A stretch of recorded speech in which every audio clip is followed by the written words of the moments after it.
May I continue, Mr. Chair? Yes, you may. You have a minute. Thank you.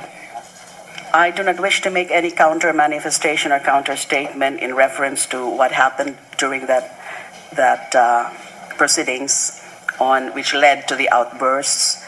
So may I just go back to the 2 points that I was mentioning. First, in relation to the suspension of hearing out the CHR witnesses on account of these unfortunate comments and statements from one of the commissioners. I am constrained, with due respect, Mr. Chair, to suggest or even to move that we allow the chair of the Commission on Human Rights to speak, say something, because certain statements are also being attributed to him. My statements and the statements of the Honorable Chair.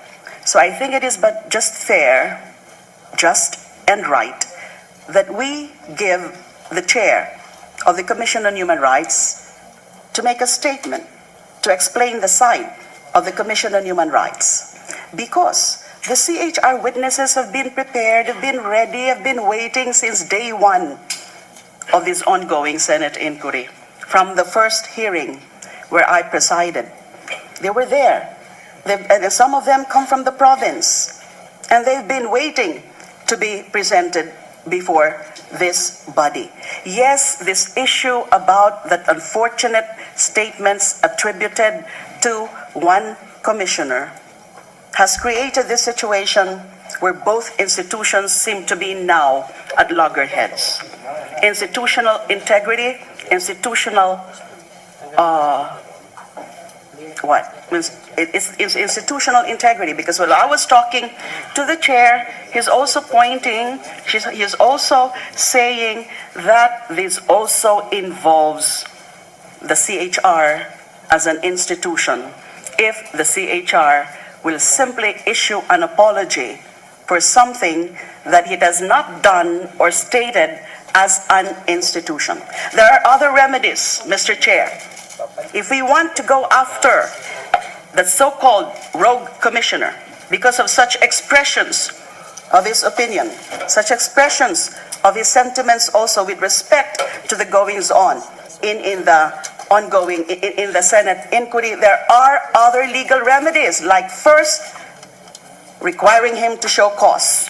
Why? I'm sorry, he should not the minute has expired. He should not be cited in contempt. It's also my prerogative, Mr. Chair. The lady's minute has expired. The committee has the prerogative to continue on with the hearings. I'm I sorry. have a motion, Mr. Chair.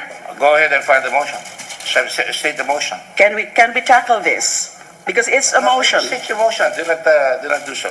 My motion is for the committee to allow or give opportunity for the CHR chairperson Gascon, to explain the position of the Commission on Human Rights on this issue about the statements being attributed to one commissioner. And secondly, Your Honor, I have not gone yet to the second point with respect to the issue of whether or not it is proper for us to tackle the death penalty bill in the absence of compliance with the 3-day notice rule. Yes, this was mentioned yesterday by the good chair in the course of the proceedings yesterday at the Senate by way of his comment or reaction to the privileged speech of a member.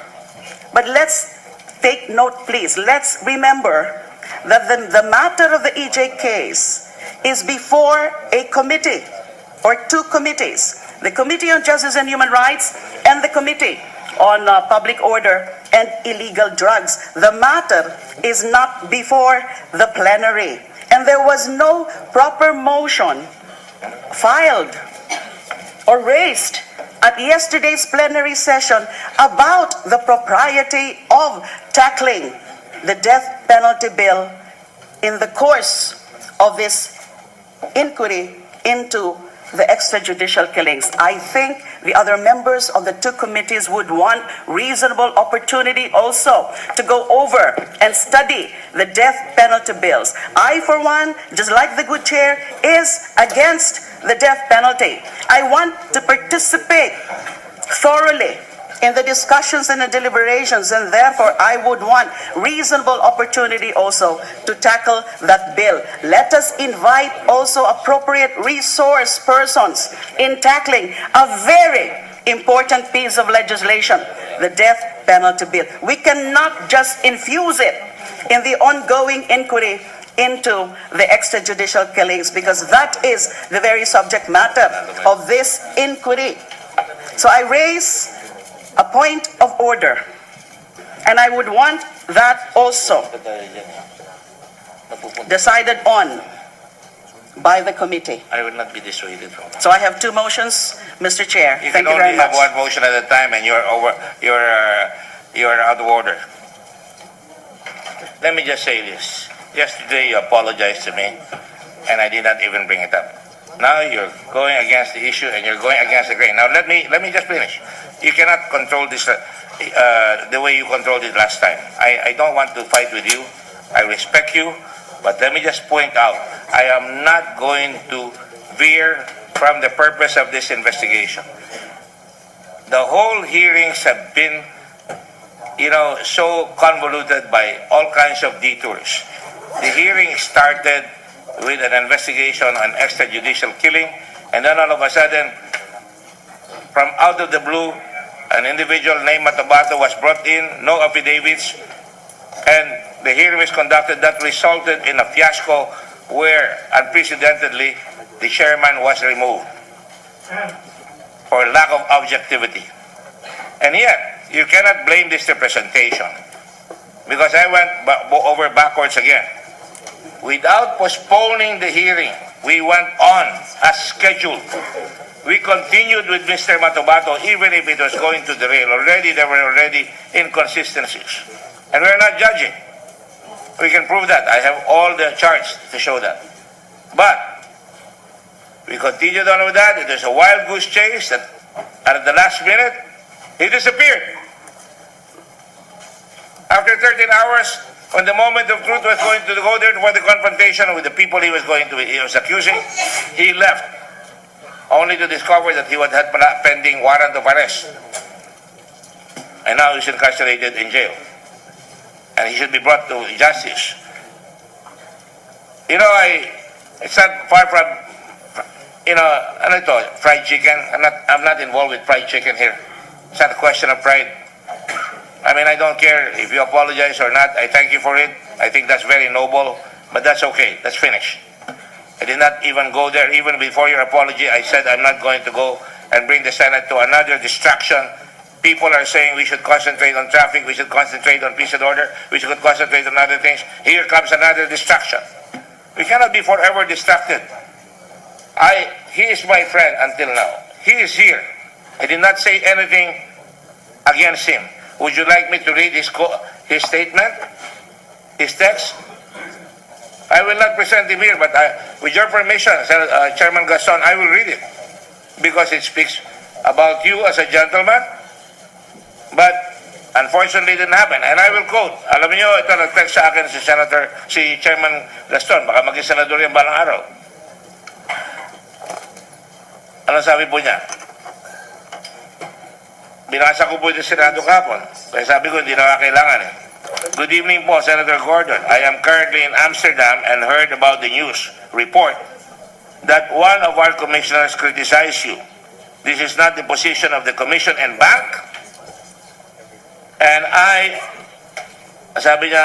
apologize for whatever aggravation this may have caused you and the honorable members of the Senate Justice and Human Rights Committee. I've spoken to the other commissioners and we hope to make it right. We hope to make it right. May I please call you? Thanks and God bless. And I replied to him and we talked. Sabi niya, kakusapin niya yung ibang commissioners. Ang lumabas ito. Did I bring this out? I did not.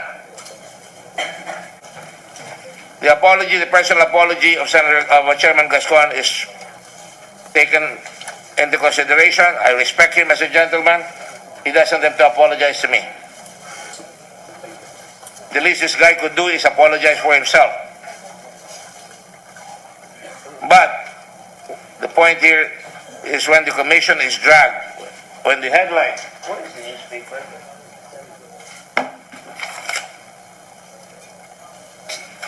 Not here. When the newspaper, which I brought in a while ago, came in and says, big headline, CHR, talagang magkakaroon talaga ng issue dyan, which I did not raise. Tama na sa akin yan. Sabi na ni Chairman Gaston, pero lumabas na nga yan, pero lumabas na nga, ano ba ang gagawin? Papapuntahin niyo pa si Chairman Gaston and we will be diverted? I think that I don't have to do that. I think, eto binasa ko na, that's good enough for me. Mr. Chair, I'm withdrawing momentarily my second motion while we take up my first motion. I'm reiterating The chair is confused. Which motion are you talking my about? first You cannot have motion. two motions. My first motion, Mr. Chair, is to allow the Chair of the Commission on Human Rights to speak and to explain the side of the Commission on Human Rights on this issue at hand. Thank you. That is a pending motion. It has to be resolved first. Thank you. There doesn't seem to be any member of the committee here. Are we going to vote each other here?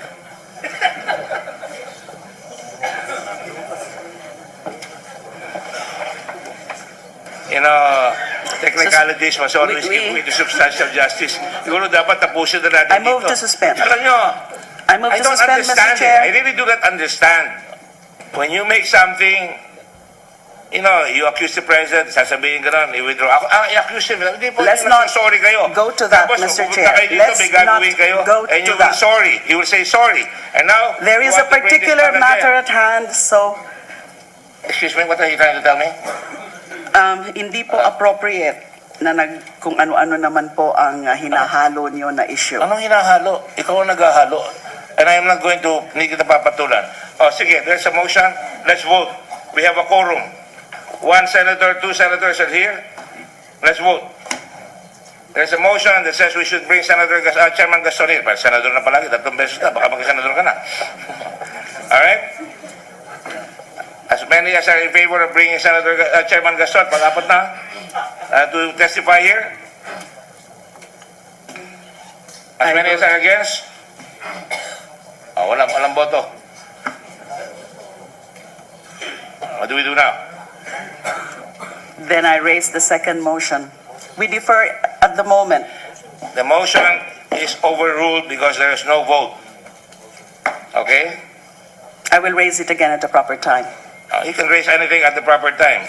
May I raise the second motion or reiterate my second motion on the propriety of taking up the death penalty bill without compliance with the 3-day notice rule before this committee. I move that we defer the taking up of the death penalty bill until such time there is compliance with the 3-day notice rule to afford the other members of the committee sufficient notice as well as notice to resource persons. Is there a second? There appears to be no second motion, so the motion is overruled. Let's proceed. You may bring it up to the floor next time. It's better to bring it to the floor where everybody is here, because I brought it to the floor last time and you were there, you did not say anything. We shall now do it. You know, I'm sorry, I don't really cherish these discussions that are, Senator Patel, are you ready to make your presentation on the death Just for penalty? the record, Your Honor, Mr. Chair, just for the record, You are speaking on the record all the time. We have not turned off the microphone. the plenary proceedings yesterday was not the proper forum or venue. I stand corrected. To raise You are the all matter. obviously, you all have the answers, and I bow to your knowledge. It is The brilliant. proper forum is It is before brilliant. the committees themselves, not the plenary. because the matter of the EJ case is, and the other, and even the Noted. death penalty Noted. bill The chair will now proceed. has been Go ahead. referred Go ahead. already Senator Pacquiao is to the recognized. committee. You are not recognized anymore. Thank you. Very much.